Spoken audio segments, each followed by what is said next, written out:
பஞ்சபூதங்களை வணங்கும் பொழுது இந்த பஞ்சபூதங்களுக்கெல்லாம் அடிப்படையா இருக்கும் பரத்தையே வணங்குகிறோம். அப்ப பிரம்மனை ஏன் வெளியில வணங்குகிறாய் என்று கேட்டால் நமக்கெல்லாம் தெரியும். ஆனா அதை நம்ம எடுத்து தொகுத்து வைத்திருக்க மாட்டோம். எல்லா பூஜைகளும் நடக்கிறது, பாலபிஷேகம் நடக்கிறது, பஞ்சாமிர்த அபிஷேகம் நடக்கிறது, அற்புதமான அபிஷேகங்கள்லாம் நடந்து கொண்டிருக்கும்.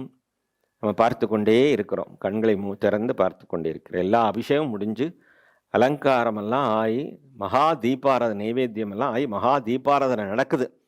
மகா தீபாராதனை நடக்கும் பொழுது கண்களை மூடிக்கொள்கிறான். அது எதை குறிக்கிறது என்றால், இந்த கல்லிலே இதுவரை நடந்த அந்த அபிஷேக ஆராதனைகள் எல்லாம் என்னில் நானாய் இருக்கும் பிரம்மனை ஏற்றுக்கொள்கிற பாங்கு, புரிந்து கொள்கிற பாங்கு, அறிந்து கொள்கிற பாங்கு. அது என்ன சொல்றோம்? ஓனிங் அப் த செல்ஃப்.